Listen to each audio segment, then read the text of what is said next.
Góða kvöldið og velkomin í Geimsýruna á þriðjudagskvöldi 18. ágúst.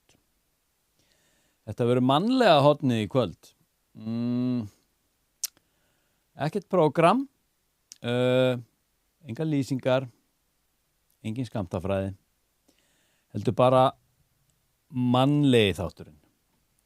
Ég áttaði mig á einu í gær, ég satt í bíósal eins og svo oft áður með dóttur minni sem hefði dreifið mig á Spider-Man og ég ætlaði nú alltaf að nenna á mánudagskvöldi í bíó en lét til leiðast og var auðvitað ekki fyrir vonbrigðum með myndina sem slíka, hún var bara mjög skemmtileg og auðvitað dýrmætt að 17 ára unglingsdóttir sé ennþá svona gríðarlega áhugasöm á að draga gamla í bíó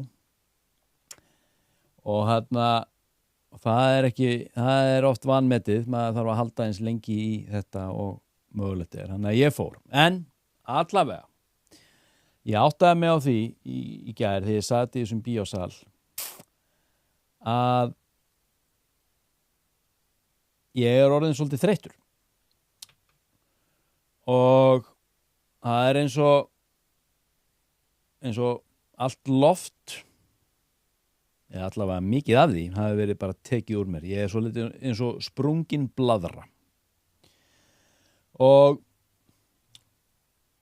sumir segja að þetta hafi eitthvað með sólmyrkvann að gera, aðrir segja að þetta hafi eitthvað með hraðalinn í CERN að gera, sumir segja að þetta hafi eitthvað með Schumann resonans að gera, sumir hafa eitthvað skoðun á við sem á leiðinni í nýja tímalínu, hérna gildu öld, hérna kollektív sameinlegu upprisu mannsins með viðeigandi viðnámsorku sem að þreytan oft á tíðum er. En þegar öll er á botni kvöld þá er ég einfaldlega þreyttur því að hausinn á mér stoppar aldrei. Og no news, skilurðu. Það er ekkert nýtt. Þannig er þetta búið að vera síðan ég var pjakkur. Og þessi eiginleiki minn, sem ég vil kalla, ég kalla þetta eiginleika, sem ég kalla þetta ofvirkni, hefur komið mér langt. Og síðustu 2 ár þá hef ég til dæmis bara ekki að fatta það. Ég náði að skrifa þessar 2 bækur. Samhliða fullri vinnu, fjölskyldu lífi, hlaðvörpum og svo framvegis. Og ég er mjög stoltur af þessu, þessari innrömmun á hugarfylgsni mínu. En þetta er búið að taka toll og ég var einmitt að hugsa í þessu samhengi Geimsýruna í gærkvöldi og mikilvægi þess að ég fann mig allt í einu á stað. Ég hugsaði, þú ert komin á stað þar sem þú ert mögulega farin að setja út content eða efni bara til þess að setja út content eða efni. Og það er ekki staður sem ég vill vera á. Ég fann þetta með hlaðvarpið Þvottahúsið á sinni tíma þegar ég var búinn að taka viðtal við 100 manns á 4 árum. Þá einn daginn fékk ég upp í kok. Ég fékk ógeð á því að tala við fólk. Með fullri virðingu fyrir þessum ólympíuförum og þessum meisturum öllum.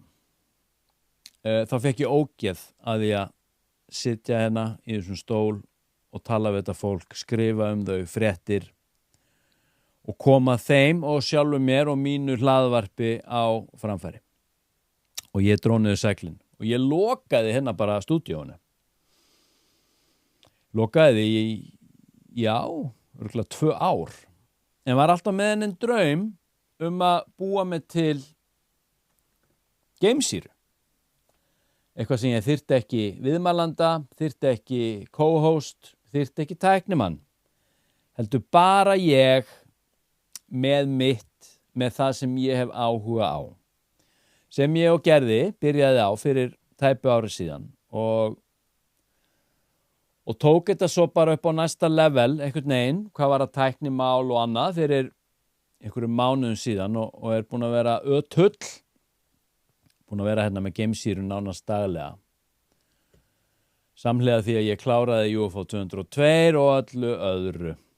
Og ég áttaði mig á því í gær, eins og ég segja. Ég er sem sagt, ég þarf að passa mig að villast ekki að leið.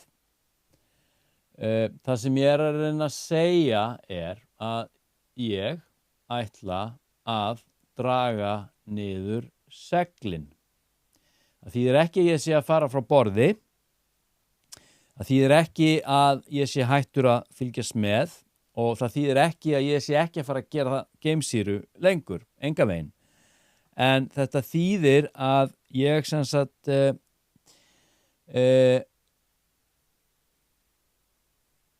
mun ekki skila af með daglegu kontenti nema ástæða sé rík. Það er svolítið þannig og innblásturinn kom yfir mig. Ég þarf að við þurfum það allavega einstaklingar sem eru drifin áfram af, hvað ég að segja? Já, ég vil meina eldmóð. Ég þekki eldmóðin innan með mér. Ég þekki þessa ríku sköpunarþörf. Ég þekki þessa ríku þörf fyrir íhugun á eitthvað ákveðið viðfangsefni, hafa eitthvað fyrir stafni, eitthvað sem krefst eitthvað að mér og þessi kraftur sem ég hef og við mörg hver höfum, hann getur farið með okkur svona overboard, auðveldlega og ég er þeim eiginleikum getur að taka í tauminn áður en að það gerist. Þannig að ég er hérna bara ekki að draga niður segl fyrir mig eingöngu, heldur líka fyrir ykkur kæru hlustendur. Og ég vil líka, mér langar líka bara, fyrst ég er hérna komin í mannlega hornið, að mér langar bara, að þakka þeim sem eru búin að vera að hlusta á auðvitað þvottahúsið öll þessi ár, en líka bara á geimsýruna núna síðustu mánuði. Og þessi hópur fer ört stækkandi og ég er að fá endalaust af frábærum og skemmtilegum skilaboðum. Fólk er að senda mér alls konar fréttir og myndefni sem að í 95% tilfella ég er löngu búin að sjá og stúdera. En stundum fæ ég eitthvað nýtt sem að er athyglisvert en þetta er bara svo vel metið að þetta er nefnilega, þetta er samfélag, þetta er ákveðið samfélag af fólki, ég er að finna fyrir svo mikill samkennd og ég er svo ótrúlega þakklátur fyrir það. Ég ætla að, eins og ég segi, draga niður segl og reyna að einbeita mig svo litið að þessum verkefnum sem eru framundan því að ég þarf að klára að fylgja þessu hérna eftir og sem kallar á einmitt viðtöl og bókakynningar og fyrirlestra og svo framvegis. Því það er ekki nóg að skrifa þetta, ég þarf að selja þetta líka. Og ég er með útgefanda á bakinu sem að, by the way, er algjör meistari en eins og með UFO 101 þá þarf að selja vist mikið af bókum svo að verkefnið standi undir sér og sem og UFO 101 gerði og bara gott betur en það. En það má ekki klikka með UFO 202 og það á ekki að klikka því ég mun fylgja því eftir og með ykkar hjálpu þetta. Varðandi bækurnar þá sagði ég við minn útgefanda þegar ég var að klára 101 að það væri önnur bók sem sagt innra með mér sem að þyrfti til því að UFO 101 og UFO 202 er þessi innrömmun sem þarf til allavega frá mínum bæturum sé til að ramma inn allan hennan UFO spiritual heim og allan hennan UFO málaflokk og það er engin önnu bók innra með mér eins og og það er auðvitað bæði góð tilfinning sem og tilfinning sem maður myndi kannski lýsa sem svona viss tómleiki. En ég gaf mínum útgefanda skýrskilaboð að þetta eru 2 bækur sem ramma inn málaflokkin að svo stöddu og enn sem komið hefur ekki mikið breyst þrátt fyrir að ég veit fyrir víst að uppljóstrunar sveiflan hafin og hún mun aðeins leið okkur að einum sannleika og að ég held umkringt mikilli lygi. En sannleikurinn mun verða kynntur og hann mun verða sá að við erum ekki ein. Við höfum ekki verið það lengi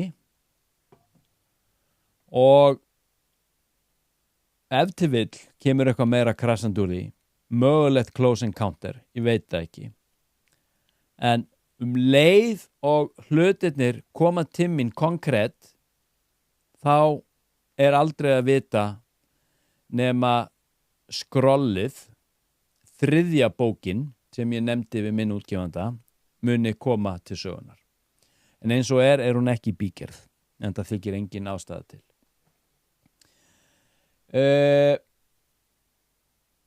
Já, annað var það ekki held ég. Ég segi bara við ykkur það sama og ég að segja við sjálfa mig. Það bara hugsuð ykkur. Við erum á skrýtnum tímum og mikla breytur, samfélagsleg polarisering, hægrið, vinstrið og allt þar á milli. Efnisveruleikinn, umfjöllunin, orðin skrítin og mikilvægt núna að draga niður segl, jartengja, hugsa vel sig, líta til þeirra sem standa manni næst og einhvern veginn bara huga að nærumhverfinu og fyrst og fremst þessu nærumhverfi, huga sjálfum sér. Andleg heilsa, líkamleg heilsa og einmitt að leitast kannski eftir því að komast úr tilfinninga hlöðnu sambandi við þessa afstöðu póla innan þessa rosalega samfélags sem við búum í. Komast úr tilfinningum, krakkar. Þannig yfirgefum við þessa sundrung og þessa þjáningu og við einhvern veginn komumst inn í ljósið og velsæld og þannig komumst við inn í þroska, kærleik og samkennd. Herraskutnar, ég ætla ekki að hafa þetta lengra. Mér þykir vænt ykkur. Það til næst.